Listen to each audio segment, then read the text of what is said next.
Bonjour à tous, j'espère que vous êtes bien installés devant vos écrans.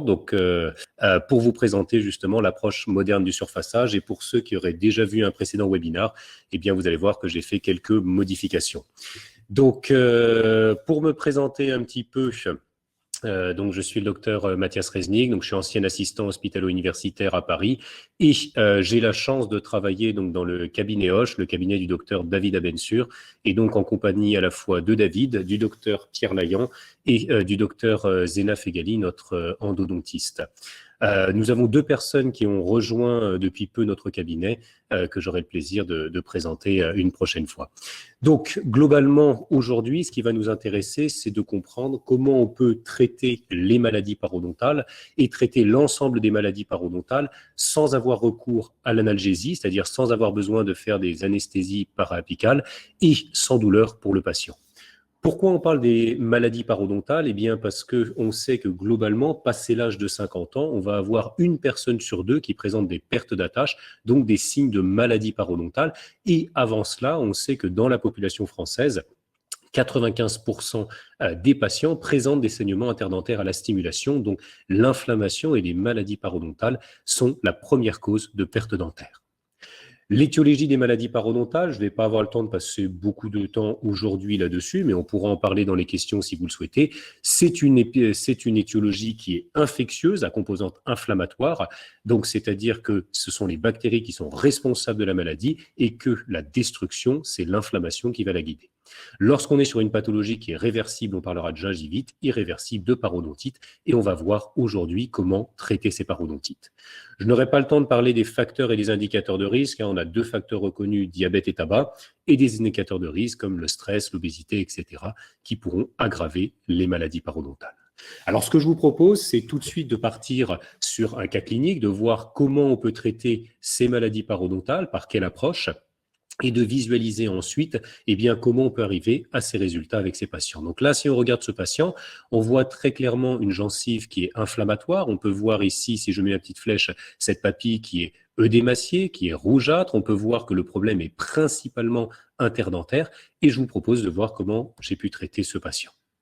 Donc ce patient, lorsque je l'ai reçu, on peut voir effectivement, vous voyez, la présence des rougeurs au niveau des papilles. Donc je montre avec la sonde paro. Quand je viens refouler un petit peu cette gencive, on voit bien le tartre du tartre brun résiduel. Quand on vient en interdentaire, on voit les dépôts de plaques. On déclenche un saignement.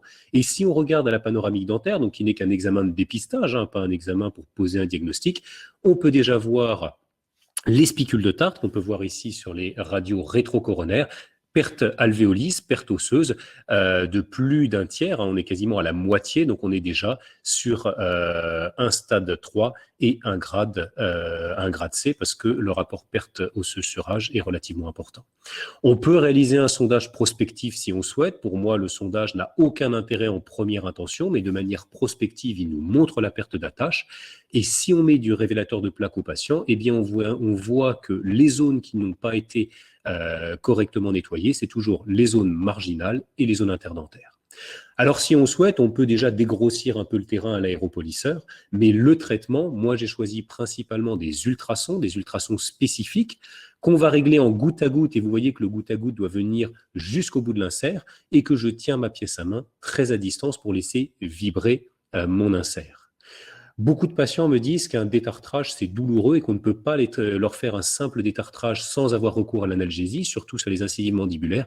Eh bien, ces patients, je les traite sans analgésie et ça me permet d'aller sous la gencive. Mon goutte à goutte au bout de l'insert va me permettre deux choses. Un, de refroidir mon insert, car un insert vibre 28 000 fois par seconde. 28 000 fois par seconde, c'est énorme et ça provoque un échauffement qui est important. Donc, c'est extrêmement important de refroidir notre insert. Et également, cette bulle d'eau qui éclate au bout de l'insert, c'est le phénomène de cavitation qui nous permet la désinfection sous-gingivale sans antiseptique. C'est-à-dire qu'on n'a pas besoin d'avoir un irrigant autre que de l'eau. On voit quand j'utilise mon insert, on voit ce tartre, vous voyez, qui vient éclater. Vous voyez que je travaille à une vitesse qui est relativement lente au niveau des inserts. Plus on va aller vite, là j'essaie juste de rattraper le morceau de tarte qui est parti pour le montrer, parce que souvent j'aime bien attraper ce morceau de tarte, le montrer au patient et lui dire voilà ce que je retire sous votre gencive. Voyez la vitesse à laquelle on travaille avec les inserts. On va laisser vibrer les inserts au contact du front de tartre. Je reviendrai un petit peu plus tard sur cette notion de front de tartre. Je viens juste avec mon insert, puisque le dos de l'insert ne vibre pas, à vérifier que quelque chose raccroche et je laisse vibrer. Là, je vous montre qu'en fait, qu'avec deux inserts, on peut faire une bouche complète. Donc, je vous montre le trajet en fait que fait cet insert. Il est capable de travailler ici le H4R sur les faces distales, vestibulaires et mésiales de l'ensemble des dents du secteur 1. Et lorsque j'arrive au niveau de la 23 du secteur 2, on voit bien que si je voulais continuer en vestibulaire, il aurait fallu que je demande au patient d'avaler la pièce à main, et donc je vais travailler sur les faces mésiales, palatines et distales au niveau palatin. Puis je passe au secteur 3 en vestibulaire. On voit bien que si je voulais rester en lingual, eh bien également le patient aurait dû avaler cette pièce à main. Et donc je reste sur la partie vestibulaire. Et lorsque je vais arriver soit au niveau de la 33, soit au niveau de la 43, dépend si on est droitier ou gaucher, eh bien il me suffit de basculer sur le côté lingual et ensuite je pourrais faire le trajet inverse avec l'autre insert. Moi, je me limite rarement à deux inserts. J'aime beaucoup le H3 que vous voyez en ce moment à l'écran.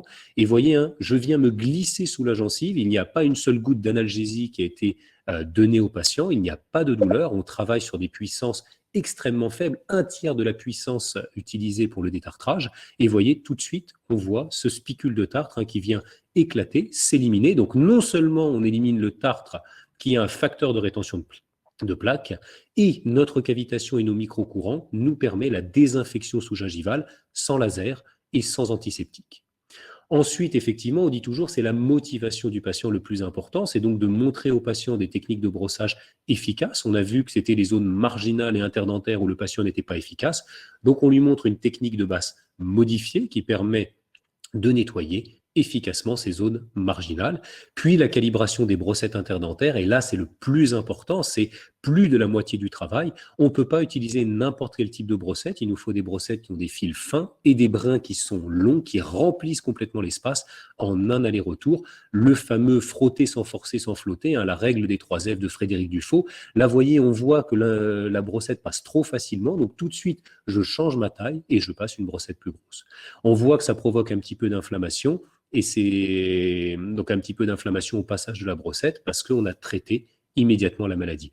En revanche, si on regarde cette photo finale, eh bien, on voit que la gencive n'a pas du tout été traumatisée. Il n'y a aucune curette manuelle qui a été passée sous la gencive et on a pu réaliser notre traitement uniquement aux ultrasons et avec de l'eau. Je sais qu'il y a des questions qui arrivent, hein, je prendrai à la fin l'ensemble des questions pour pouvoir y répondre.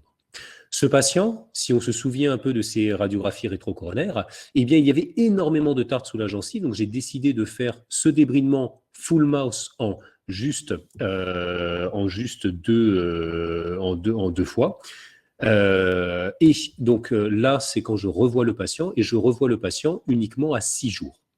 Lorsque je revois le patient à 6 jours, on peut le voir sur cette photo, on me dit que mon diapo avait bugué, mais pas du tout, c'est moi qui passais pas à la diapo suivante, donc tout va bien à ce niveau-là. Et sur cette photo, on peut voir déjà l'amélioration de l'état de la gencive en seulement 6 jours, avec aucun antiseptique, et déjà la gencive qui a commencé à se rétracter. On peut voir, bien sûr, là avec ma souris, qu'il reste ici une papille inflammatoire. Effectivement, je n'ai fait qu'un seul débridement, qu'une seule partie du traitement, et je vais pouvoir faire un deuxième passage, et on va voir que je n'avais pas réussi à tout éliminer du premier coup. Les études, d'ailleurs, nous disent qu'on laisse 30% de tartre globalement au premier passage. Alors, je pense qu'aujourd'hui, on arrive à être un peu moins, mais néanmoins, on laisse toujours du tartre. Deuxième séance, on voit le patient. Donc voilà la deuxième séance à seulement 6 jours. Le patient n'a pas eu de bain de bouche, pas eu d'anesthésie, et on peut déjà regarder un peu les évolutions. Donc on voit qu'il y a une papille qui est très inflammatoire, que le reste globalement s'est nettement amélioré. On peut voir ici en mésial, donc de la 34, qui reste un peu de tartre, qui avant était sous-gingivale, maintenant est supragingivale. Quand je passe ma sonde, j'ai quasiment pas de plaque en interdentaire, donc j'ai un patient qui est devenu efficace dans ces techniques de brossage interdentaire. Vous voyez, quand je remets le révélateur de plaques, on voit qu'il y a très très peu de plaques qui restent, hein, c'est juste la gencive qui est légèrement colorée, et je vais faire mon deuxième débridement, c'est-à-dire ça va me permettre de reprendre mon travail. Vous voyez, là, on voit très bien travailler l'insert au contact du front de tartre, c'est-à-dire pas sur le tartre, mais au démarrage du tartre. Je laisse vibrer mon insert au contact de ce tartre, je me glisse sous la gencive et j'élimine en quelques secondes ce tartre sous la gencive. Donc, vous voyez, c'est vraiment ça, cette vitesse de travail. Là, ce que je vous montre, c'est que je suis avec le H3, je pars en vestibulaire et on peut voir en fait le travail du H3 qui travaille complètement en martèlement et qui vient en fait travailler sur les faces linguales. Vous voyez, il y a très très peu de nébulisation, très peu de projection, contrairement à d'autres systèmes ultrasons qu'on peut avoir sur le marché. Le système qui a été développé, le Neutron P5 avec les inserts de Parot, c'est vraiment les inserts qui ont le moins de nébulisation et donc on travaille très efficacement dans le miroir. Là, vous voyez, je tiens ma pièce à main très à distance du bout du nez de la pièce à main. Plus je la tiens à distance, plus je laisse vibrer mon insert, plus je tiens proche, plus j'appuie, et plus j'appuie, moins je laisse la vibration. Donc, vous voyez que là, je travaille donc dans les miroirs. Donc là, c'est les miroirs pur réflex Actéon. J'ai pris volontairement un très gros pour le film. Et on peut voir que je n'ai quasiment pas de nébulisation. Je n'ai pas de projection. Donc, ce qui est en période Covid, très intéressant de ne pas avoir de projection en dehors de la bouche du patient. Voyez l'état de la gencive à la fin de mon second débridement. On a l'impression que le patient, il n'y a rien eu, comme si on n'avait pas travaillé. Il n'y a aucune lésion de cette gencive. Et je recalibre immédiatement mes brossettes interdentaires. Et voyez, alors que j'étais sur une 405 rouge avant de chez Curaprox, eh bien là, je peux déjà passer la 406. C'est-à-dire que 6 jours après le début du traitement, j'ai déjà recalibré mes brossettes parce que j'ai déjà un affaissement. Là, on a l'impression que la brossette ne passe pas, vous voyez, donc là, une 0,11. C'est la technique de double angulation qui nous permet de passer dans plus de 90% des espaces. Comme si je veux piquer, je redresse, je pousse et je peux passer ma brossette. C'est extrêmement important de vérifier cela avec le patient parce que si nous, on n'arrive pas à passer les brossettes, il est évident qu'on ne peut pas demander au patient de pouvoir le faire également. Une fois que j'ai terminé ce traitement, donc j'ai fait mon débridement, j'ai fait donc mon surfaçage, donc version moderne sans analgésie. Pourquoi je dis surfaçage version moderne et j'aime pas le terme de surfaçage? Pour la simple et bonne raison que on va voir que le surfaçage veut dire l'élimination du tartre sous-gingival et du sément radiculaire infecté. Je vais revenir sur cette notion de sément radiculaire infecté qui n'existe pas. Je termine déjà avec ce patient. La réévaluation se fait 6 à 8 semaines plus tard, donc je laisse 2 mois tranquille mon patient. 2 mois plus tard, lorsque mon patient revient, eh bien, on voit justement cet affaissement des gencives. Il y avait des pertes osseuses, donc la gencive se rétracte et on peut voir qu'il n'y a quasiment plus d'inflammation en bouche en seulement 2 mois, malgré l'inflammation de départ. Et si on veut voir ce patient eh bien, en vidéo, on peut voir que cette papille qui était restée inflammatoire, cette fois, elle s'est affaissée. Si on veut être un peu critique, il reste quelques petites zones inflammatoires au niveau des incisives mandibulaires, notamment là ici entre 33 entre 32 et 33, il y a encore quelques petites zones inflammatoires. Si je viens faire cette fois un sondage complet, jusqu'à présent, j'avais fait aucun sondage, uniquement prospectif pour vous montrer qu'il y avait des poches parodontales, eh bien, on voit qu'il n'y a quasiment plus aucune poche. Ma profondeur de sondage reste inférieure à 3 mm quasiment partout, à l'exception entre ma 17 et ma 18, où le patient m'a dit justement qu'il n'arrivait pas à passer des brossettes, et c'est ce qui peut nous conduire parfois soit à retirer les dents de sagesse, soit en fait à remontrer au patient comment passer de manière plus adéquate. Si on vient remettre du révélateur de plaque, on voit qu'il peut y avoir parfois un petit relâchement au niveau du patient et donc ça va nous permettre de reprendre avec lui uniquement les zones pour lesquelles il présente un certain nombre de difficultés. Donc là, il y a quasiment plus de tartre, donc cette fois, je laisse un peu tomber les ultrasons, je prends l'aéropolisseur, je pourrais tout faire aux ultrasons, mais j'ai un gain de temps avec l'aéropolisseur qui est assez important.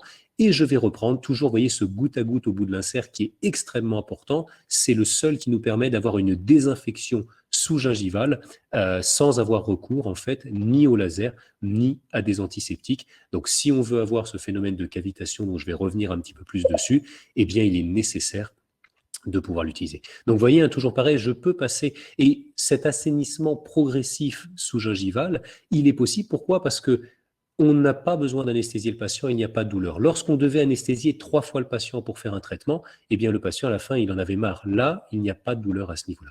Vous voyez, je recalibre encore mes brossettes 2 mois plus tard et à certains endroits, je peux déjà passer des brossettes plus grosses et c'est extrêmement important de toujours avoir ce suivi avec le patient.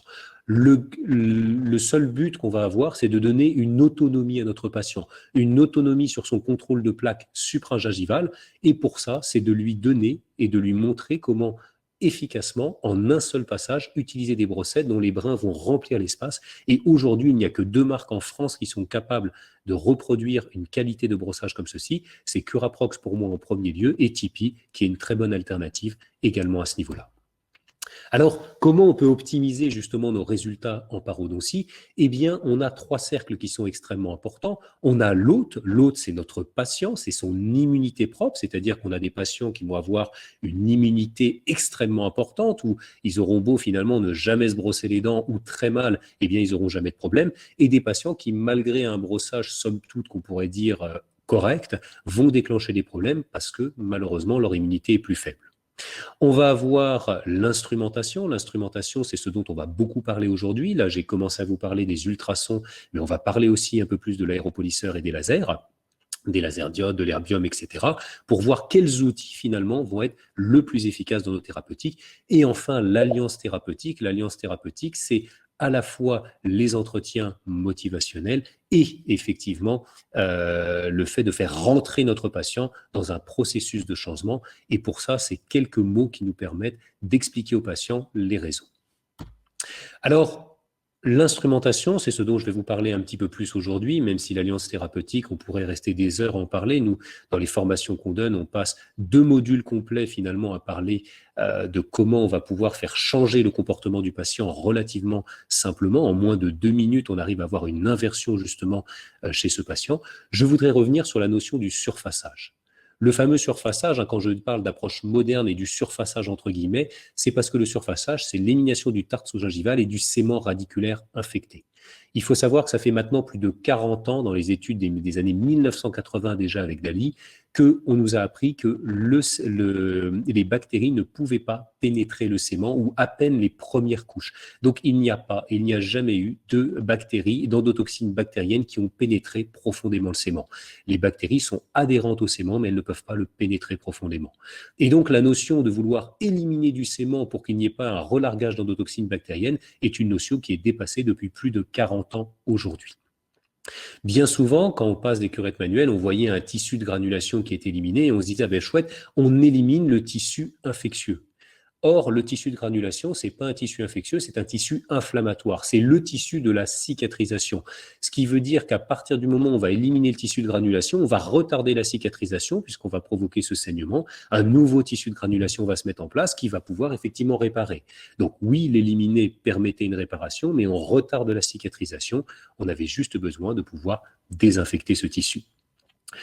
Passer des curettes manuelles et éliminer le sément, c'est être sûr d'avoir des hypersensibilités post-opératoires, sans compter que pour le praticien, le syndrome du canal carpien. Et c'est là où la littérature ne nous aide pas toujours, puisque finalement, dans cette étude de mars 2020, qui avait été faite, donc cette revue de la littérature sur comment on va traiter les parodontites de stade 1, 2 et 3, avec les données actuelles de la science, eh bien, on voit que ces recommandations à haut niveau de preuve nous disent que l'on peut réaliser ce traitement sous-gingival à la fois par une instrumentation manuelle, sonique ou ultrasonique, que ce soit seul ou en combinaison. Et je suis d'accord avec cette littérature dans le sens où, oui, tout peut fonctionner. Néanmoins, il n'y a que les technologies ultrasoniques qui vont permettre une désinfection. Les instruments soniques comme le Soniflex ne permettent pas la cavitation, donc pas la désinfection, ce qui veut dire qu'il va falloir ou rajouter une irrigation sous-gingivale ou rajouter une activation laser pour permettre d'avoir cette désinfection et d'augmenter les résultats. Et si on utilise et sachant que les instruments soniques comme les curettes manuelles éliminent entre 90 et 110 microns de sément. Là où les ultrasons éliminent à peu près 11 microns de sément.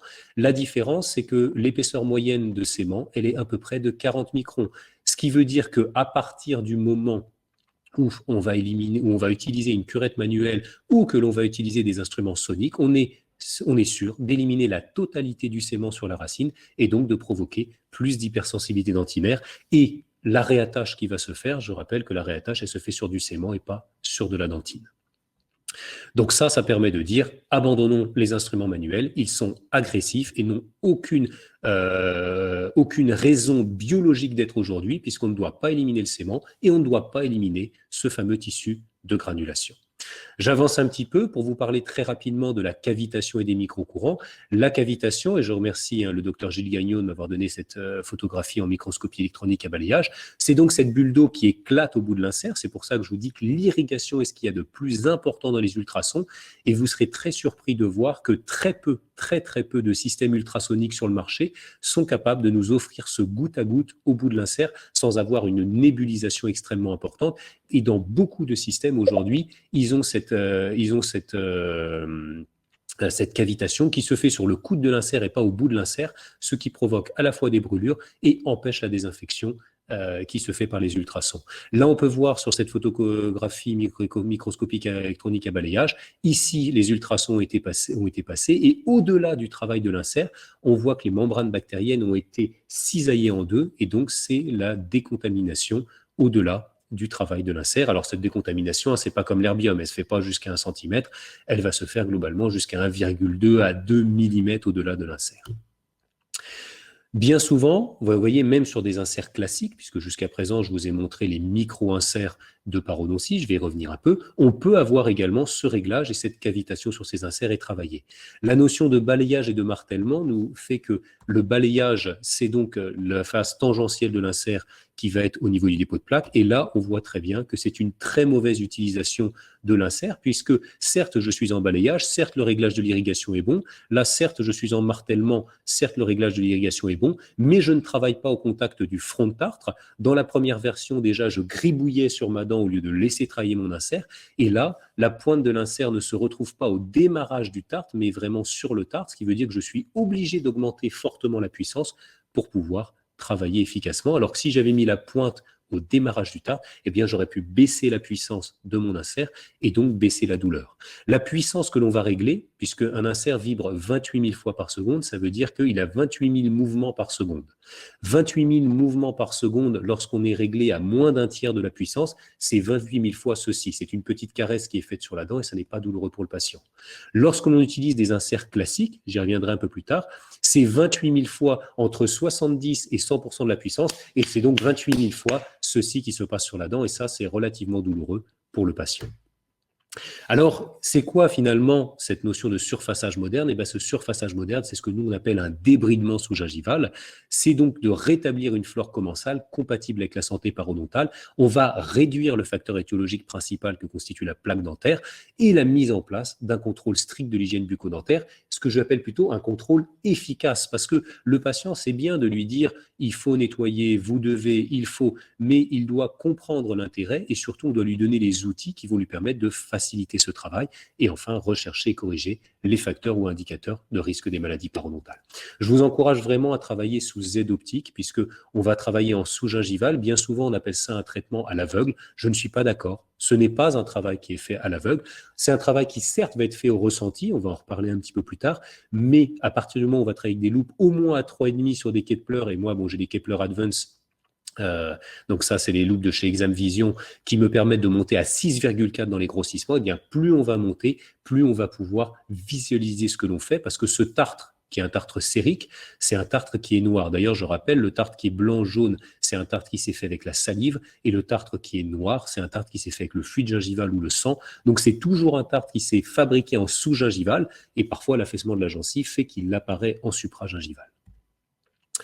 Qu'est-ce que sont ces fameux inserts qu'on utilise? Ce sont ici les inserts donc, de chez Actéon Satellec, donc les inserts H3, H4R, H4L. Donc là, je vois une question, je la vois tout de suite. On me dit l'absence de douleur n'est-elle pas plutôt patient dépendant? L'absence de douleur dans mes traitements, c'est plus de 98% des traitements qui sont faits sans une goutte d'analgésie et sans douleur pour le patient, où les patients me disent qu'ils ont eu moins mal que quand leur dentiste leur fait un détartrage. Et quand je dis 98%, c'est parce que les 2% restants, généralement, c'est une dent ou deux que je suis obligé d'anesthésier. Et par exemple, aujourd'hui, il a fallu que j'anesthésie une dent parce qu'elle avait une carie qui n'avait pas encore été traitée par son chirurgien dentiste. Et donc, cette dent avec cette volumineuse carie était sensible. Donc oui, ça peut arriver que je sois obligé de réaliser une analgésie locale. Ça n'est absolument pas gênant dans notre traitement. Mais 98% des patients, il n'y a pas une seule goutte, ni en topique, ni en analgésique parapicale. Et pour l'ensemble, et pour ceux où j'ai besoin d'anesthésier, ce n'est jamais la bouche complète. Et ça doit faire plus de 5 ans que je n'ai pas réalisé une seule analgésie complète de bouche. À part sur une patiente qui a vraiment des hypersensibilités extrêmement importantes, mais en 5 ans, je n'ai qu'une patiente. Donc c'est plutôt effectivement patient dépendant, mais une patiente en 5 ans où j'ai dû réaliser cette analgésie. Pour pouvoir le faire, ces inserts déjà, ce sont des inserts qui me permettent, sont des inserts qui sont plus agressifs, si vous voulez, que des inserts classiques. Donc l'avantage, c'est que si on utilise ces inserts à la même puissance, c'est-à-dire à 70% comme les autres inserts, on va défoncer le sément, on va faire extrêmement mal aux patients. Ces inserts, on les utilise à moins de 30% de la puissance. Moi, je commence à peu près à 20-25% de la puissance. Sur le générateur Neutron, ça correspond à du 5-6. Donc, c'est vraiment quelque chose de très faible. Plus l'insert s'use, plus on va augmenter dans les puissances. Et ma vitesse de croisière, elle est autour de 7. Autour de 7, il faut savoir que c'est à peu près du 32-33% de la puissance du générateur, contre 70% sur des inserts classiques. Comment on utilise ces inserts ? Toujours pareil, on a notre réglage qui est fait en goutte à goutte. Je vais avancer un petit peu. Et vous voyez, je laisse cet insert vibrer au contact du front de tarte. C'est la pointe de l'insert qui vibre, seulement les 2 derniers millimètres, et je les laisse vibrer, vous voyez, au contact de ce front de tarte. Je travaille vraiment tout doucement. Vous allez voir que le dos de l'insert ne vibre pas. C'est que les 2-3 derniers millimètres. Donc là, on va voir que, voilà, là, je descends. Le dos de l'insert va sentir qu'il y a du tartre, mais il ne permet pas de le retirer. Et c'est en reculant légèrement mon insert que la vibration de la pointe va décrocher le tartre et permettre de réaliser donc ce traitement. Pour répondre encore à la question de la douleur, tous ceux qui ont travaillé un peu avec nous, au début, ont tendance à croire qu'on ne peut pas travailler sans analgésie, mais la plupart de ceux qui ont travaillé avec nous, derrière, réalisent très rapidement plus de 50% de leur traitement sans analgésie et de plus en plus n'ont pas recours à cette analgésie. Donc vraiment, c'est un travail minutieux qui se fait et qui nous met moins d'1 heure pour faire une bouche complète, généralement.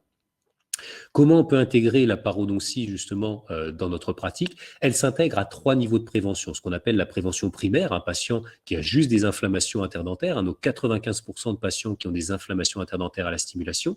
En prévention secondaire, parce que ces patients, si on ne les traite pas, si on ne leur apprend pas un brossage interdentaire efficace, eh bien ils vont développer une gingivite, et ceux qui ont développé une gingivite iront développer une parodontite si jamais leur immunité à un moment le permet. Et donc nous, on va agir à tous les niveaux de prévention et avec les mêmes protocoles.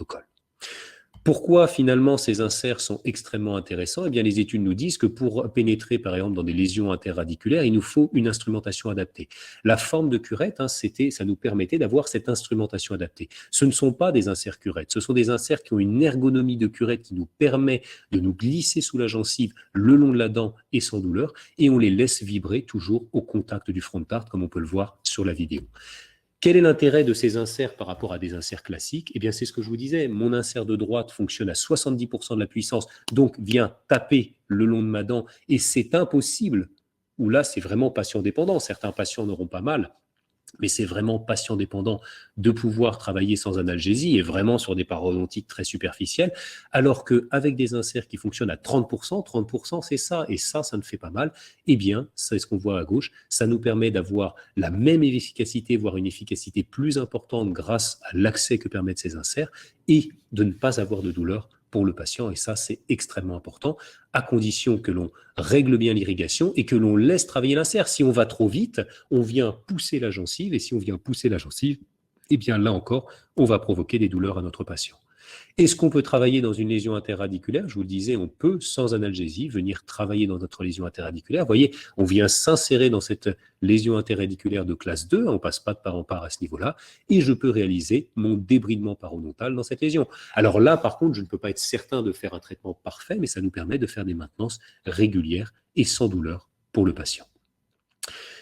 La notion de réévaluation est extrêmement importante. Comme je vous disais, à partir du moment où on n'a plus besoin d'avoir recours à l'analgésie, on peut complètement changer. Moi, ça a été une révolution dans la façon de travailler avec les patients, parce que quand on faisait une analgésie pour pouvoir travailler sur les bouches complètes, alors en 1 fois ou en 2 fois ou en 4 fois, puis à la réévaluation à 2 mois, on disait je vais réanesthésier ici parce qu'il y a encore des poches, etc. Puis encore une fois, je dois réanesthésier cette dent. Le patient, il en avait marre, il avait même tendance à nous dire mais est-ce qu'on ne peut pas faire quelque chose de plus rapide immédiatement? Est-ce qu'on ne peut pas, on y va une bonne fois pour toutes et on arrête? D'où les thérapeutiques chirurgicales que la littérature nous dit, lorsqu'on a une réévaluation 6 à 8 semaines, s'il y a une poche de plus de 5 mm et qui saigne, eh bien, on fait une chirurgie parce que sinon, on risque des pertes d'attache plus importantes. Aujourd'hui, cette notion est complètement dépassée puisqu'à partir du moment où on a une amélioration, on va être capable de retraiter notre poche et si on avait déjà eu des améliorations, eh bien, le retraitement va nous permettre encore et encore de repousser les limites. Et aujourd'hui, le traitement chirurgical, c'est moins de 10% des traitements qu'on peut faire, des thérapeutiques qu'on peut faire sur les patients. Je vous propose qu'on illustre un peu justement cet assainissement progressif au travers de ce cas clinique. Alors pour certains qui suivent un petit peu les travaux que l'on fait avec mon équipe, ce cas clinique, vous pouvez le connaître. Donc ce patient vient avec une inflammation qui est sévère au niveau de la 21, une maladie parodontale qui est généralisée, on peut dire un stade 2 grade B ici. Et on va voir comment on a réalisé notre traitement, toujours de la même façon. Donc là, on peut voir que je mets du révélateur de plaque pour voir où se situent les zones qui n'ont pas été nettoyées de la bonne façon. Donc on peut voir que c'est toujours pareil, les zones marginales, les zones interdentaires. On va pouvoir éliminer, si on souhaite déjà dégrossir au moyen de l'aéropolisseur. Je vais avancer un petit peu cette partie-là. Hop, voilà. Puis ensuite, tout le travail va se faire avec nos inserts, toujours la même chose, réglée en goutte à goutte, ça permet de cette cavitation. Voyez, on travaille tout doucement, on vient descendre le long de la gencive, le dos de l'insert qui ne vibre pas sans qu'il y a du tartre sous la gencive. Ces petits mouvements de décalage permettent de décaler la pointe de l'insert et à un moment donné, la pointe de l'insert va se retrouver au contact du front de tartre, le tartre s'élimine et à partir de ce moment-là, on sent que plus rien ne raccroche et que l'on peut progresser. Voyez ici, on voit très très bien comment fonctionne l'insert sur ces images que j'ai réalisées au niveau des zones palatines. Vous voyez, c'est la pointe de l'insert que je laisse vibrer au contact du front de tartre, au démarrage du tartre, et le fait de laisser vibrer notre insert, eh bien le tartre se décroche sans la moindre douleur pour le patient, et on vient travailler en crown down, donc de coronaire en apical, c'est-à-dire qu'à partir du moment où le tartre se décroche, eh bien je peux passer plus loin sous la gencive.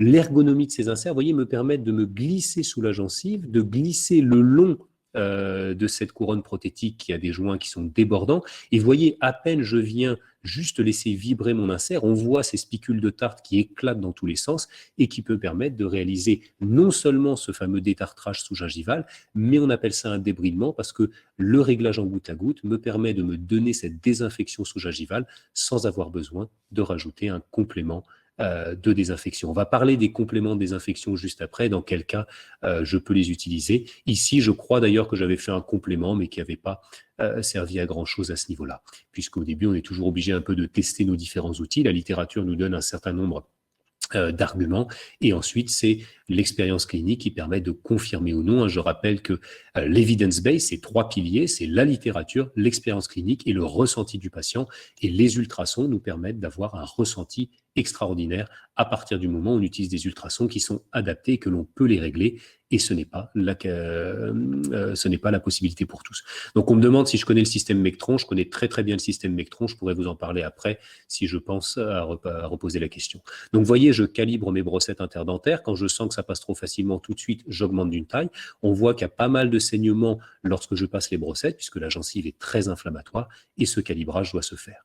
On me posait la question, qu'est-ce qu'on fait quand les brossettes ne peuvent pas passer? C'est très rare qu'une brossette ne puisse pas passer, et si elle ne peut pas passer, eh bien on utilisera du fil dentaire qu'on va passer comme une serviette dans le dos, mais c'est extrêmement rare qu'on ne puisse pas passer une brossette parce que la technique de double angulation nous permet de passer dans quasiment tous les espaces. L'intérêt de cette technique de basse modifiée, c'est de venir travailler au contact de la zone marginale. On voit bien les brins de la brosse à dents qui viennent travailler, et on peut dire au patient de ressentir le contact des brins au contact marginal, au contact du sulcus, puisque quand on vient en technique du rouleau, on passe au-dessus de ce sulcus, au-dessus de cette zone marginale, ce qui fait qu'elle n'est pas correctement nettoyée. Voilà comment revient mon patient 2 mois plus tard, puisque là j'ai fait mon débridement full mouth en une seule intervention qui m'a pris à peu près 1 heure et quart, sans antiseptique, pas de bain de bouche, pas d'irrigation, rien de particulier à ce niveau-là, pas d'oxygéné, rinçage des brossettes sous l'eau. Le patient revient 2 mois plus tard, et 2 mois plus tard, on voit déjà les améliorations extrêmement importantes qu'on peut avoir au niveau gingival. On voit que cette inflammation a quasiment disparu. On voit par contre qu'il reste un petit peu de tartre, hein, notamment on voit bien en mésial de la 22 qui restait du tartre un peu brun, donc du tartre sous-gingival que je n'ai pas pu éliminer la première fois. Comme je vous disais, c'est très rare qu'on puisse tout éliminer. Le sondage me montre qu'au niveau antérieur, je n'ai pas de poche parodontale. Par contre, donc ça a très bien fonctionné, même s'il me reste un petit peu de tartre. Qu'en revanche, dans les secteurs postérieurs, et surtout au niveau de mes prémolaires maxillaire, et bien là, vous voyez, j'ai une poche à 6 mm et on va voir, j'ai une poche aussi à 5-6 mm en mésial de ma 24 avec un saignement en sondage, même peut-être plus 7 mm ici. Et là, la littérature me dirait, attention, poche résiduelle 7 mm, saignement, je dois faire de la chirurgie pour pouvoir préserver mon patient. Mais moi, je vois que j'ai des améliorations extrêmement importantes. Peut-être que mon traitement n'a pas pu être conduit jusqu'au bout, peut-être que le patient a eu quelques difficultés aussi au niveau de la mise en place. Moi, je trouve que j'ai d'énormes améliorations à ce niveau-là. Donc, je vais reprendre mon débridement une deuxième fois et je vais retravailler en sous-gingival avant d'envisager, bien sûr, la moindre alternative chirurgicale, d'autant que je n'ai pas de lésion intra-osseuse. Donc, à partir du moment où on n'a pas de lésion intra-osseuse, eh bien, on sait que la cicatrisation peut se passer de bien meilleure façon à ce niveau-là. Je peux, encore une fois, si je le souhaite, dégrossir au moyen de l'aéropolisseur. Hop, je vais avancer un petit peu, voilà. Et ensuite, je vais reprendre mes ultrasons. Salut Mathieu. Toujours avec ma cavitation, je laisse vibrer, je vais éliminer ce tartre résiduel. Ma cavitation, mes micro-courants me permettent de réaliser cette deuxième désinfection sous-gingivale et toujours pareil, sans une goutte d'analgésie et sans aucune douleur pour le patient. Ce patient d'ailleurs, c'est un patient qu'on a mis dans notre livre qu'on va sortir avant la fin de l'année aux éditions Quintessence, et toutes les vidéos y seront, et vous aurez le plaisir d'entendre ce patient qui vous dit que lors du débridement, il a eu moins de douleur que lorsqu'on lui réalise un étartrage. Donc ce n'est pas qu'il ne sent rien, c'est qu'il n'y a pas de douleur au niveau de ces traitements. Donc vous voyez, hein, c'est vraiment un travail qui est minutieux. Ce deuxième traitement me prend moins de 3/4 d'heure pour réaliser la totalité de la bouche. Et vous voyez, hein, l'état de la gencive quand on passe, on a à peine un petit saignement parce qu'on avait déjà fortement réduit l'inflammation superficielle grâce à la mise en place extrêmement rapide des brossettes interdentaires. Vous voyez, la forme des inserts nous permet de nous glisser sous la gencive, de laisser vibrer et de pouvoir en fait venir en fait sentir, palper les éventuels résidus de tartre qui se retrouveraient en sous-gingival.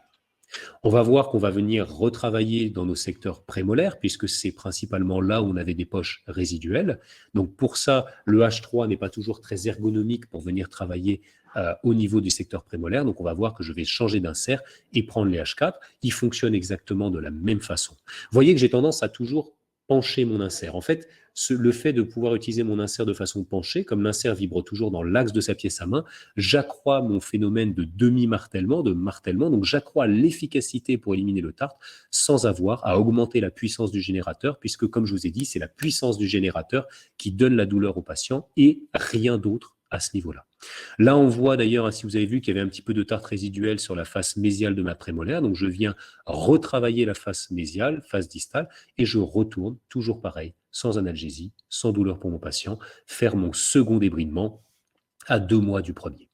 Donc là, c'est vraiment toujours, je viens me glisser sous la gencive, je descends, le dos de l'insert qui ne vibre pas va rencontrer du tartre. Lorsqu'il rencontre du tartre, j'ai un petit blocage, et un simple mouvement de rotation de mon insert permet que la pointe va pivoter un moment sur le front de tartre et de réaliser donc l'élimination.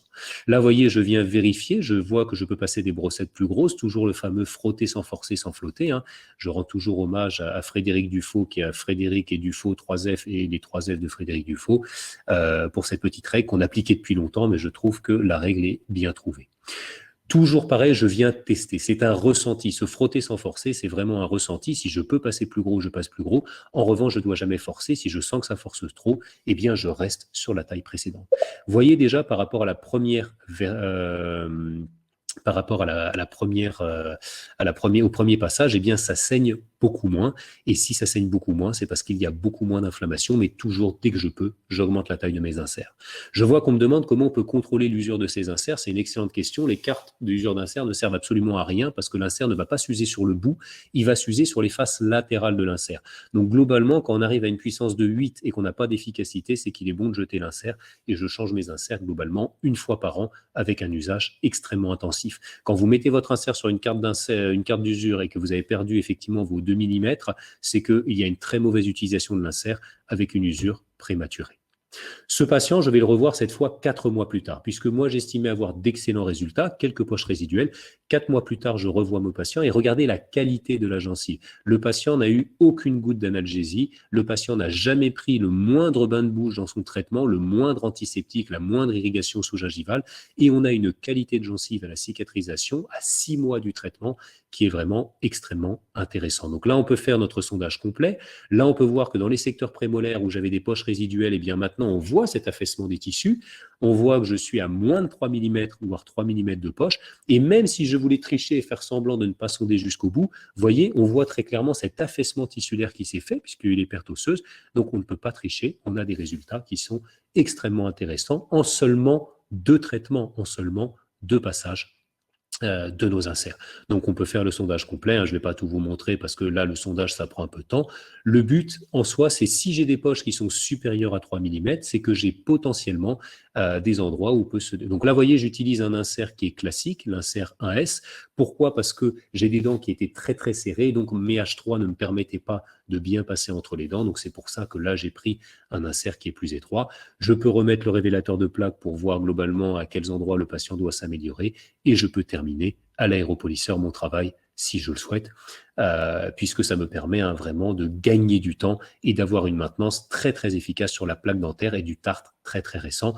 Voyez, à la fin du traitement, toujours pareil, on a très très peu de lésions. J'ai juste ici une petite lésion ici sur la gencive parce que j'ai utilisé une poudre, pas une poudre inférieure à 25 microns, ça c'est une poudre à 40 microns. Et si on reste un petit peu trop au contact de la gencive, on peut créer des petites lésions au niveau de la gencive. Donc attention à l'aéropolisseur, jamais sur une gencive ultra-inflammatoire. Voilà. Alors, on me pose la question de l'endogaine flapless, j'en parlerai un peu dans la partie chirurgicale. J'ai une opinion extrêmement tranchée à ce niveau-là, mais on pourra en parler à ce niveau. Ce patient, en plus, après, il a pu passer dans les mains de mon associé, le docteur Pierre Laillant, qui a permis de proposer aux patients, en fait, une réhabilitation esthétique et qui a permis de faire une réhabilitation vraiment très, très intéressante. Ça, c'était le mock-up. Le cas est fini depuis, mais j'ai oublié d'ajuster la photo finale. Mais vraiment, on peut redonner un sourire, toujours par contre en ménageant un espace pour que le patient puisse continuer le passage des brossettes, parce que si le patient arrête les brossettes, eh bien, tout s'arrête. Alors, qu'est-ce qu'on peut penser de l'irrigation sous-gingivale? Je vais avancer un petit peu plus vite parce que j'arrive bientôt normalement à la fin de la présentation et là, je perds un peu de temps. Ce qu'on peut penser de l'irrigation sous-gingivale, la chlorhexidine est inhibée par le sang et le fluide gingival. Donc, à partir de ce moment-là, faire une irrigation sous-gingivale à la chlorhexidine n'apporte rien. On peut le faire à l'eau oxygénée, on peut le faire à la bétadine, ça fonctionne bien. Attention, si on met de la bétadine verte dans les tuyaux des générateurs d'irrigation, il y a du glycérol qui peut encrasser les tuyaux. Donc, souvent, certains ont proposé d'utiliser, certains auteurs, conférenciers ont proposé d'utiliser la bétadine bleue, qui est une bétadine vaginale, qui contient du nonoxynol 9 à la place du glycérol. N'oublions pas que le nonoxynol 9, pour ceux qui ne savent pas, c'est un spermicide et que je ne comprends pas l'intérêt d'aller mettre un spermicide dans la bouche de nos patients. C'est pour ça que pour moi, l'irrigation sous-gingivale n'apporte rien et la littérature globalement nous dit que ça apporte un gain d'attache significatif qui est de 0,2 mm. Donc si quelqu'un veut me montrer sur une sonde parodontale ce que représente 0,2 mm de gain d'attache significatif, je suis tout à fait intéressé pour le croire. Je vais vous parler très rapidement de mon approche au niveau des lasers diodes. Est-ce que les lasers diodes ont un intérêt? La littérature nous dit, les revues de littérature nous dit, aucun intérêt d'utiliser les lasers en termes de décontamination sous-gingivale, car il n'y a pas de différence statistiquement significative avec laser ou sans laser. Ça, c'est ce que nous disent les revues systématiques de la littérature qui comparent sur une bouche complète, c'est-à-dire sur l'ensemble des dents. Est-ce qu'il y a un intérêt d'utiliser le laser? Bien souvent, certaines études ont mis en avant, en revanche, un gain significatif, mais c'était dans des sites qui étaient plus profonds. Et lorsqu'on vient noyer ces sites dans l'ensemble de la bouche, eh bien, les données, effectivement, sont relativement effacées. Il y a 2 protocoles, moi, que j'aime bien. Un protocole que je tiens du docteur Véronique Benamou, donc, qui est une consoeur que j'embrasse, qui est à Montréal, la thérapie photodynamique antimicrobienne avec un système PerioWave qui permet d'injecter du bleu de méthylène sous la gencive. Le bleu de méthylène va se fixer à la membrane des lipopolysaccharides. Donc ça veut dire qu'il faut absolument d'abord utiliser les ultrasons. Les ultrasons vont éclater le biofilm, libérer les membranes bactériennes. Le bleu de méthylène peut ensuite se fixer aux membranes bactériennes. Et lorsque l'on active à 670 nanomètres, qui est la longueur d'absorption du bleu de méthylène, eh bien, on a un éclatement des membranes bactériennes. Et cet éclatement des membranes bactériennes permet un effet décontaminant très intéressant. L'autre protocole, il est inspiré du docteur Gérard Ray. Je dis inspiré parce que je ne suis pas d'accord avec l'ensemble du protocole. Je trouve que son approche des lasers est très intéressante. En revanche, le protocole complet, pour moi, détartré jusqu'à l'os, est une ineptie, puisque éliminer le sément est une ineptie encore au niveau des traitements parodontaux. En revanche, effectivement, venir oxygéner sous la gencive sur des bactéries anaérobies, c'est intéressant. Et le fait d'activer à des longueurs de 800, 980 nanomètres, c'est vraiment très intéressant à ce niveau-là. Puisque ça permet une libération d'oxygène singulier, triplé, et d'avoir un effet toxique également. En revanche, attention, ce sont des lasers qui cette fois ont un échauffement et qu'au-delà de 60 degrés, on va avoir des lésions cellulaires et que tous les lasers d'iode ne permettent pas de régler cette température inférieure à peu près à 50 degrés. Donc attention à ce type de laser qui peuvent être relativement dangereux. Si on veut l'agrémenter d'un cas clinique, voilà un patient que j'ai traité maintenant il y a quelques années, traité aux ultrasons après le premier débridement, voilà le résultat au niveau de la gencive, après le deuxième débridement, toujours pareil avec cette même explication au patient, ces mêmes calibrages de brossette interdentaire, et j'avais en revanche une lésion endoparodontale sévère au niveau de la 37. Donc d'abord le traitement endodontique est réalisé puisqu'il y avait une nécrose au niveau endodontique. Et ensuite, j'ai réalisé mon débridement aux ultrasons. Là, vous voyez les ultrasons. Et j'ai activé ensuite, juste après, au bleu de méthylène, avec le système PerioVeil. Et ça permet, vous voyez, on est toujours en cours de cicatrisation, puisque là, on est maintenant à 8 mois post-opératoire. Et avant de ne plus voir aucune image, il faudra quelques années et une qualité de gencive retrouvée et une absence de mobilité. Donc, il n'y a pas d'effet magique au niveau des lasers, mais lorsque nos ultrasons, effectivement, on peut douter dans des lésions interradiculaires qu'ils arrivent à faire une décontamination parfaite, eh bien, les lasers sont une source complémentaire intéressante, mais on aurait pu aussi faire une irrigation sous-gingivale pour ceux qui veulent.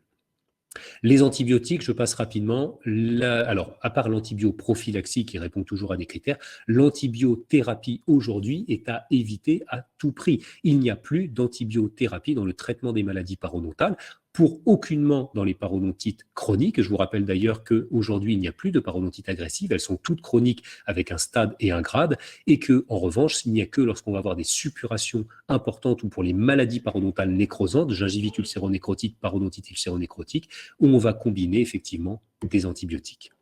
L'herbium, le laser herbium, cette fois donc une longueur d'onde différente, c'est un laser chirurgical. Ça n'est pas du non chirurgical, même si on peut l'utiliser sans lambeau. Ça fonctionne très très bien effectivement, surtout dans des lésions intra-osseuses étroites et profondes, puisque le caillot sanguin va pouvoir être stable. Et là, donc sans endogaine flapless, sans produit particulier, le simple fait d'avoir réalisé effectivement cette décontamination sous-gingivale, attention, l'herbium élimine le tissu de granulation, il est capable d'éliminer le tartre, le biofilm, mais aussi le tissu de granulation. Donc, c'est toujours en seconde intention avec nos ultrasons, mais là, on peut voir qu'alors qu'on avait un diastème entre les dents et des petites mobilités, eh bien, sans orthodontie, sans rien, on a récupéré non seulement une position normale au niveau de notre dent, mais également la lésion intra-osseuse a pu cicatriser. Les ultrasons avaient permis d'améliorer, avaient réduit l'inflammation, mais n'avaient pas permis une décontamination complète à ce niveau-là. Alors, on pourrait se dire, si l'herbium est plus puissant, pourquoi ne pas tout réaliser à l'herbium ? Eh bien déjà, tout réaliser à l'herbium, et ça nous prendrait, mes ultrasons, je vous dis, en 1 heure, je fais une bouche complète, voire 2 fois 1 heure quand vraiment il y a énormément de tartre. Au niveau de l'herbium, pour tous les patients, il va me falloir 4 fois 1 heure et sous analgésie pour l'ensemble des patients. Et à la fin du traitement, voilà à quoi ressemble ma gencive. Ça n'est pas du tout la même approche, c'est beaucoup plus invasif à ce niveau-là. Bien sûr, par contre, en chirurgical, puisqu'il y a quand même 10% à peu près des patients sur des lésions intra-osseuses où le caillot sanguin ne sera pas stable, on va avoir besoin d'avoir une approche chirurgicale. Et là, la notion d'herbium, d'élimination du tissu de granulation, de permettre d'avoir une plaie propre, c'est très efficace. On peut s'en passer, mais c'est vraiment extrêmement important. Attention aux fêlures, attention aux perles d'émail qui peuvent compliquer. Je vous propose qu'on termine sur ce petit cas clinique avec cette lésion intra-osseuse qui est extrêmement profonde. Ici, moi, j'aime bien dans les comblements des lésions réaliser du sticky bone, donc prélèvement PRF. On pourrait parler pendant des heures encore du PRF, etc. Ça n'a rien de magique. Donc, on me demandait ce que je pense de l'endogaine. Je pense que ça coûte beaucoup moins cher de faire un PRF et que l'endogaine n'a pas réellement fait ses preuves, à part dans 30% des cas. Donc, c'est quand même 70% d'échecs dans la littérature. On vient réaliser donc le prélèvement du surnageant dans les tubes verts, on peut réaliser nos membranes et on mélange donc notre biomatériau avec à la fois le PRF liquide et le jus obtenu par les membranes. Et lorsqu'on mélange le tout, 1 minute plus tard, eh bien, on a notre fameux sticky bone, notre fameux os collant. Quel est l'intérêt de ça? Stabiliser les grains pour notre greffe, c'est-à-dire que stabiliser notre caillot sanguin. Je vous rappelle que la stabilisation du caillot sanguin, c'est la clé primordiale de la stabilité de nos résultats. Et là, on voit que les grains, eh bien, ils sont tous agglutinés à ce niveau-là.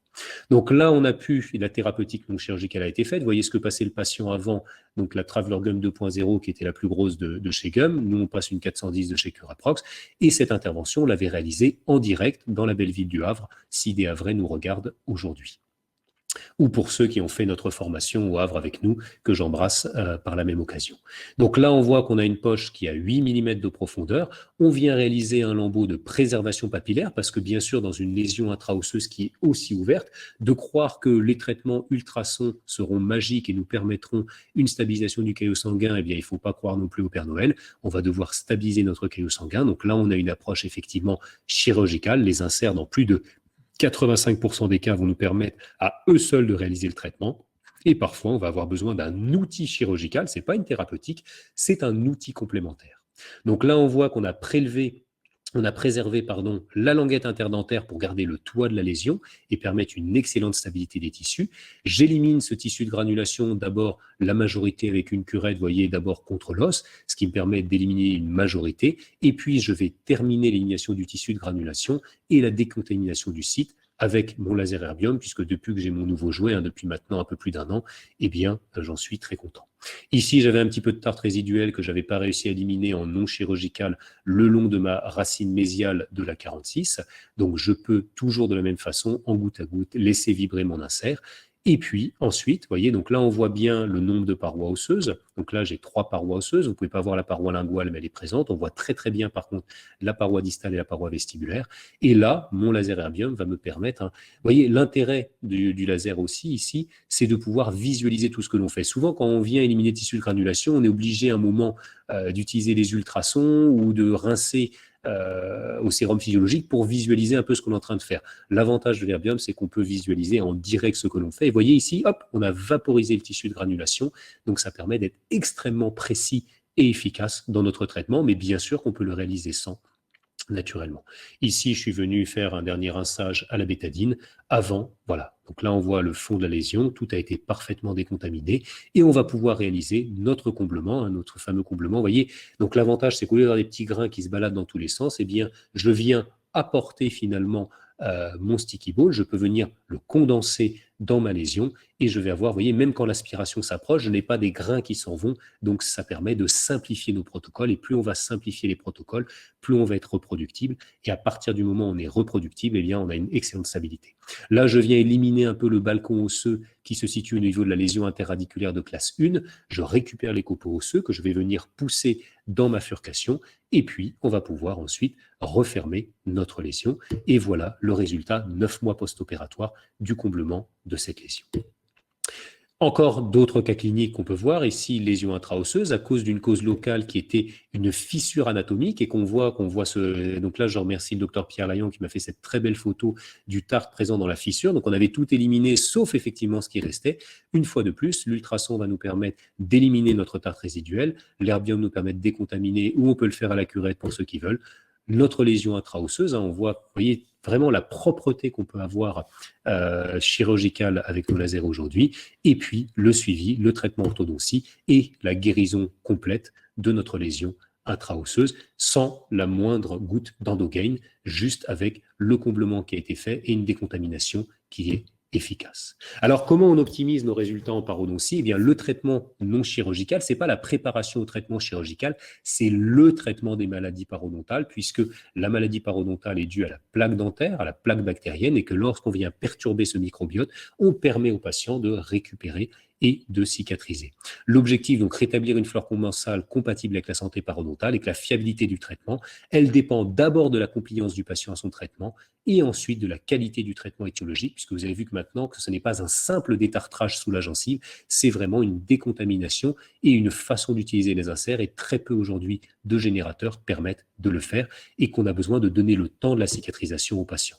On va pouvoir agir à tous les niveaux de la prévention et j'ai mis cette dernière diapo un peu de Woody Allen qui nous expliquait qu'il aimerait bien vivre sa vie à l'envers pour commencer par la maladie, etc. et finir sa vie dans un orgasme. Eh bien, je vous propose de prendre également la parodontie à l'envers et qu'avant de vouloir traiter toutes les maladies de gencives et les plus sévères, eh bien, si on commençait pour chacun de nos patients à calibrer des brossettes interdentaires. Je rappelle que plus de la moitié des bactéries se situent en interdentaire, que le jet dentaire élimine les aliments mais pas les bactéries, que le fil dentaire élimine les aliments et un peu les bactéries, que les cure-dents éliminent les aliments et pas les bactéries, et que seules les brossettes interdentaires, pourvu qu'elles soient calibrées, font le travail, et que 3 jours plus tard, à partir du moment où on a calibré ces brossettes interdentaires, eh bien, on voit qu'il n'y a plus de plaques en interdentaire et plus de saignement, et que si on faisait ça pour 95% de nos patients, eh bien, ces patients ne développeraient pas de gingivite, et on n'aurait pas un patient sur deux qui, à l'âge de 50 ans, aurait des signes de perte d'attache.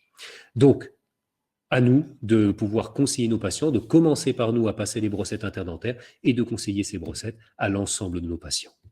Si cette présentation vous a plu et que vous avez envie d'en savoir plus, j'ai fait avec l'Ornilib donc une présentation qui dure 7 heures avec toutes les vidéos. Il y a plus de 40 vidéos avec tous les patients suivis, plus de 10 patients suivis complètement en vidéo pour vous montrer ces protocoles de la gingivite à la parodontite. La formation est prise en charge entièrement par le DPC, c'est-à-dire qu'il n'y a pas de dépenses de frais pour ceux qui ont des points DPC. Je vais essayer de répondre au maximum des questions. Alors,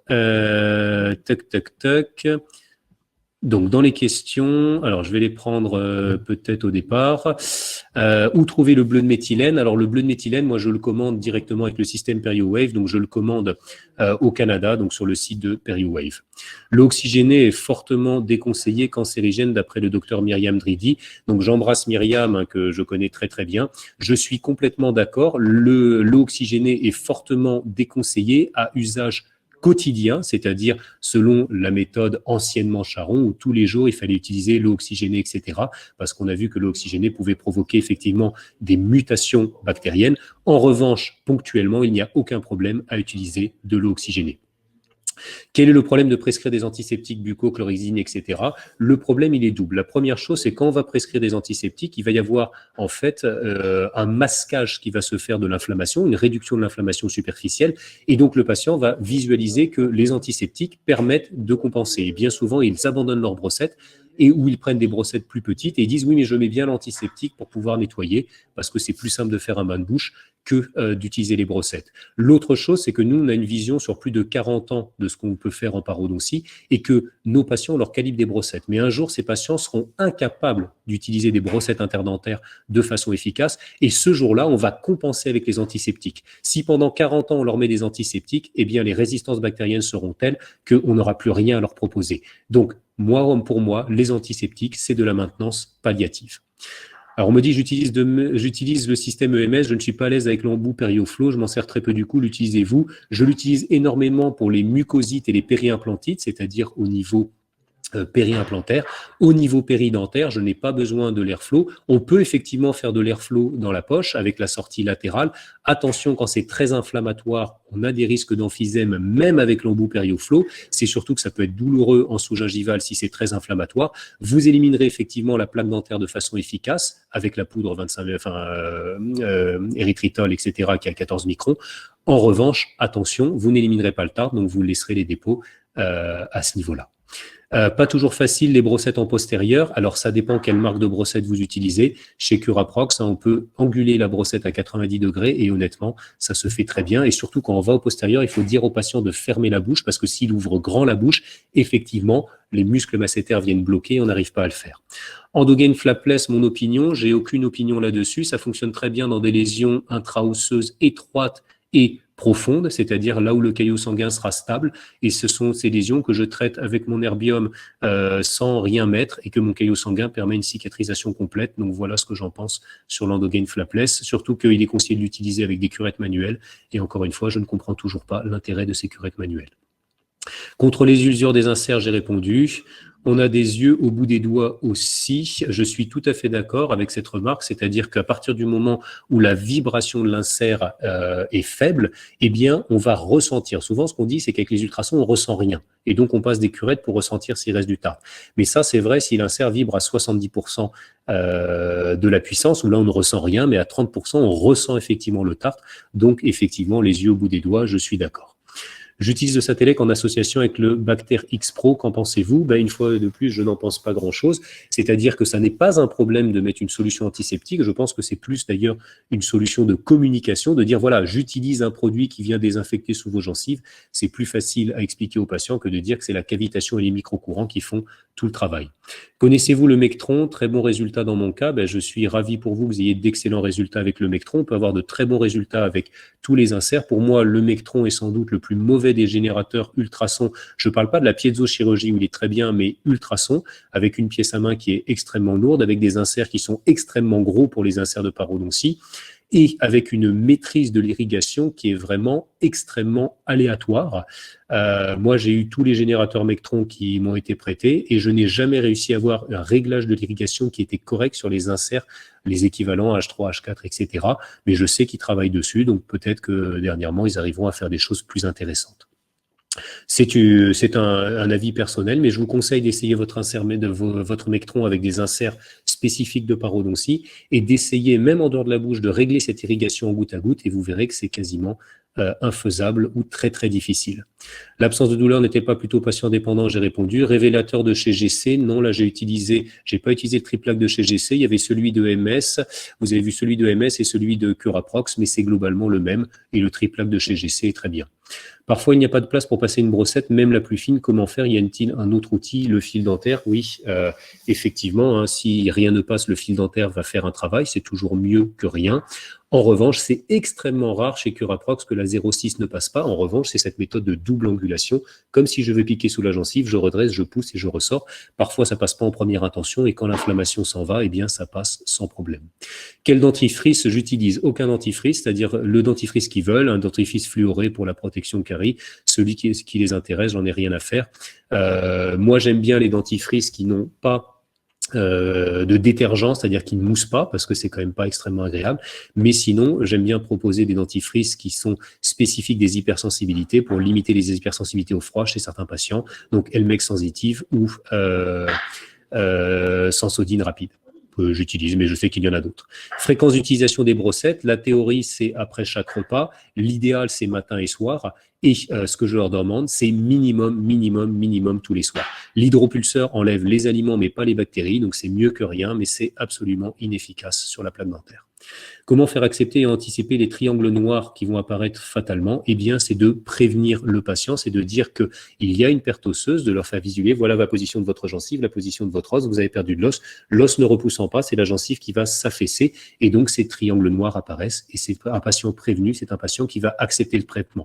Si on ne fait rien, c'est là où le patient va arrêter son traitement et arrêter les brossettes, parce qu'il va voir des espaces noirs apparaître, et il va arrêter immédiatement son traitement. À combien la vitesse de l'US est-elle lors du surfaçage? Donc moi, c'est pas la vitesse, puisque la vitesse, en fait, c'est la fréquence, et la fréquence, c'est 28 000 mouvements par seconde, c'est donné par le générateur, c'est calibré par le générateur, elle ne varie pas, c'est l'amplitude de déplacement, c'est-à-dire que j'ai toujours 28 000 mouvements par seconde, mais ça, c'est une amplitude faible, ça, c'est une amplitude forte, et c'est l'amplitude forte qui est douloureuse. Un insert neuf, il est vers 5-6, un insert qui est un peu usé, il est vers 7, et quand mon insert est en bout de vie, il est à 8, c'est-à-dire que 10, c'était 50%, 8, c'est 40% de la puissance du générateur. Traité en une séance, durée, NPC bien sûr, quels honoraires semblent corrects? Les honoraires qui vous semblent corrects, c'est les honoraires qui viennent rémunérer votre coût horaire de travail plus les investissements. Donc tout dépend le temps que vous mettez. Globalement, nous, au niveau des traitements complets, on va se situer entre 1200 et 1800 euros pour un traitement complet en fonction de ce qu'il y a à faire pour un patient. Pour une prise en charge complète jusqu'à stabilisation et après, il paiera ses séances de maintenance. Traiter en une séance ne pose aucun problème. La durée, c'est entre 1 heure et 2 fois 1 heure pour moi. C'est assez rare que j'ai besoin de plus à ce niveau-là. Bonjour à tous, la vidéo est au ralenti, est-ce normal? Non, ça n'est pas normal, moi elle n'a pas été au ralenti, désolé pour ce contretemps. Quelle poudre dans l'aéropolisseur, effet iatrogène sur l'émail, le sément? Très bonne question. On sait qu'une poudre inférieure à 25 microns ne sera absolument pas délétère ni sur l'émail ni sur la dentine. Il y a peu de travaux qui ont été faits sur le sément. Mais globalement, surface inchangée à ce niveau-là sur une poudre inférieure à 25 microns. Attention aux poudres à 40 microns, jamais en sous-gingival. Et globalement, les poudres à 40 microns ont montré qu'elles pouvaient avoir des effets délétères sur des ciments varionomères où c'est des surfaces composites et qu'il fallait pas être à 90 degrés. Il y a des très belles études qui ont été faites et notamment par EMS. Il faut rendre hommage là-dessus à EMS sur le travail des aéropolisseurs et rendre hommage à Actéon Satellec sur l'excellent travail qu'ils ont fait au niveau des ultrasons. Alors je vois qu'il y a encore 9 questions à laquelle j'ai pas répondu, puis après je devrais m'arrêter parce que j'ai déjà dépassé de 4 minutes mon temps de parole. Durée de la séance de maintenance et facturation. Une séance de maintenance chez nous, elle est à peu près de 30 minutes et la facturation va se situer globalement en fonction de ce qu'il y a à faire, entre 130 et 180 euros, toujours pareil, c'est un coût horaire de travail. Que pensez-vous du Woodpecker PT5? Donc c'est une bonne question. Donc heureusement, je l'ai eu également en main. Le PT5, donc c'est le système propre à Woodpecker. C'est assez étonnant parce que ils ont mélangé deux technologies, c'est-à-dire que c'est du système piezoélectrique et ils ont demandé au système piezoélectrique d'avoir en fait une vibration elliptique de l'insert, donc comme dans les systèmes magnétostrictifs, ce qui est incompréhensible à ce niveau-là. Donc on a bien une cavitation, on a bien une désinfection. On arrive à avoir sur le système Woodpecker un goutte à goutte au bout de l'insert. Leurs copies des H3 sont beaucoup plus gros que ceux d'Actéon, donc un peu plus difficiles à utiliser. Le problème, par contre, c'est du fait d'avoir un mouvement elliptique de leurs inserts et pas unidirectionnel. On a beaucoup de nébulisation en dehors de la bouche des patients et beaucoup plus de mal à les réguler. Quelle est la marque de votre détartreur? Donc moi c'est le P5 Neutron XS, donc c'est le détartreur de chez Actéon qui pour moi est un des rares qui permet une maîtrise de l'irrigation complète.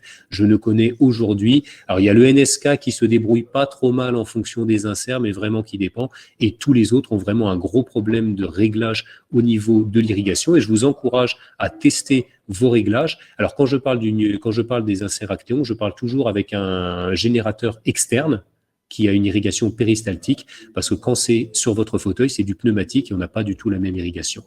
Faites-vous un détartrage gingival avant le débridement surfaçage? C'est une bonne question, ça dépend.